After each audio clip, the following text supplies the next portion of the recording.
Hello! Today is a very special day for me because today I'm celebrating my 21st birthday and I'm just so happy about it. I was waiting for this moment for so long because I'm officially not a teenager, I'm officially an adult.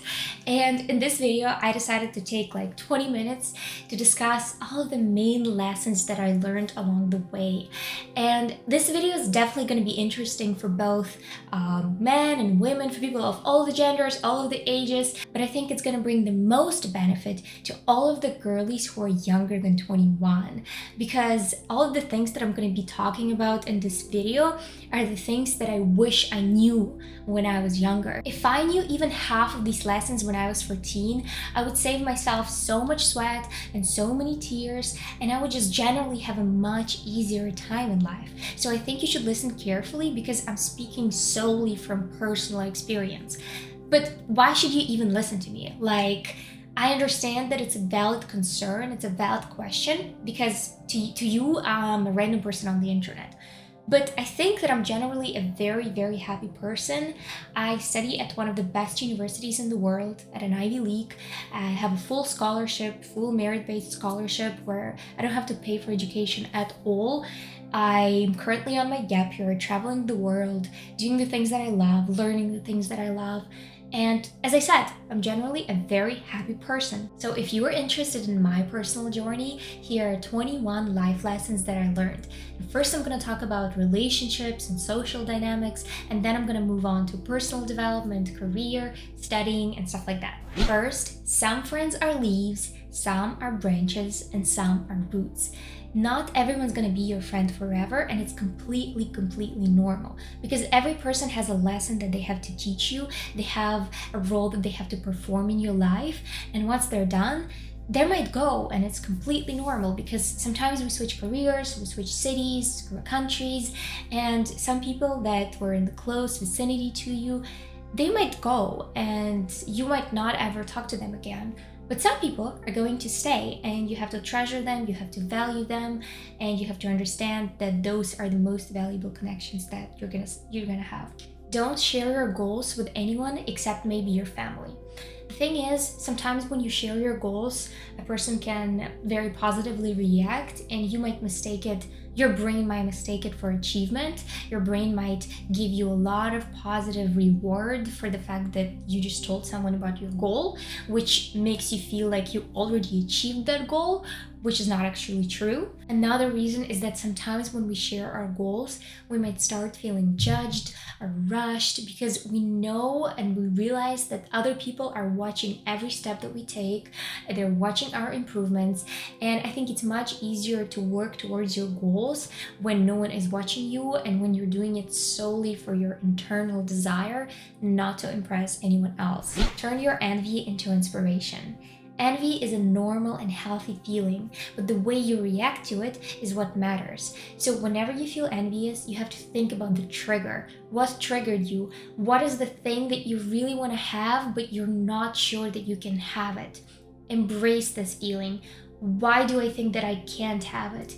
And turn this energy from a negative place into a positive, into inspiration for your next goals. The potential that you see in other people is not real. It's what you would do in their situation. It's what you would realize in their shoes is the potential that you're seeing in them.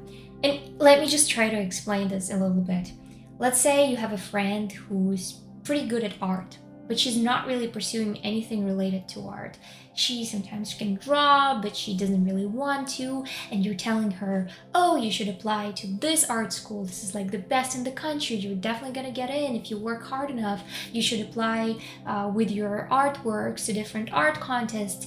You're definitely gonna get some place. And you're trying to motivate her, to tell her to do all of these things because you're seeing so much potential in her, but she just doesn't really care. She doesn't take it seriously. In this moment, you're convinced that they can get to a new level if they just work hard enough.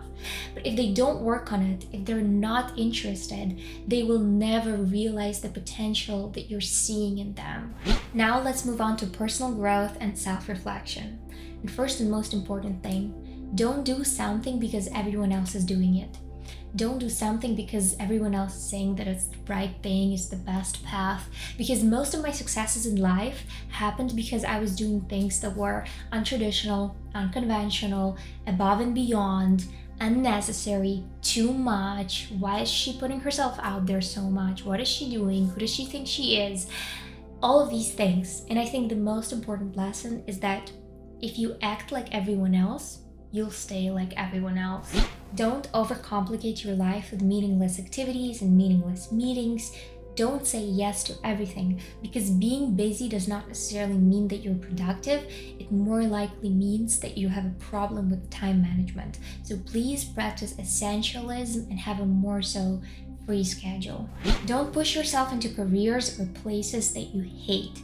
If you have a certain activity that you always experienced disdain towards, you always experienced unhappiness when you were doing it, try to minimize it or try to cut it out altogether. It's very hard to do if you're in high school or if you're in college and you just have to take that class that you absolutely hate. Then you just have to push through. That totally makes sense. But if you're choosing a future career, you're choosing your future life, you have to make sure that it actually aligns with your values and you don't experience unhappiness, because you don't want to realize when you're 40 that the career that you've been doing for so many years has been bringing you anything but unhappiness. Now let's talk about hobbies. If you have a slight interest in starting something new, you should do it as soon as possible. Write it down, sign up for that class, put it in your calendar. Do not 100% do not delay it, because this might bring you some fantastic opportunities in the future. Hobbies are one of the most important aspects of mental health. They can soothe your anxiety, teach you discipline, and boost your self-esteem. Do not neglect your hobbies. If you want to have a fun life, you have to plan for it. You have to not be lazy and organize it. Because I used to think that people who had extremely interesting lives, it was just happening to them. All of these travels were just kind of happening, these dinner parties were happening, but in reality, these people make it happen themselves. You just have to stop being lazy and organize everything that you want to have in your life yourself. If you're still young and you're planning to go to college, try to go to the best possible college that you can, because every single university, every institution, it's a platform. It's a platform of fantastic opportunities, fantastic and ambitious and disciplined people. And as they say, you're the average of your 5 closest friends that you surround yourself with. And if you are constantly surrounded by extremely ambitious people, they will continue to push you to explore, to create, to study more, and to become a better version of yourself. And here's a bonus tip. All of the dreams come true if you work hard on them. And if they didn't come true, you probably didn't work hard enough, or you didn't wait long enough, or these were not really your dreams. So thank you very much for watching, and happy birthday to me. I'm very happy you watched this episode, and I'm gonna go and finally celebrate. Come on. I love you all. I'll see you in the next video. Bye.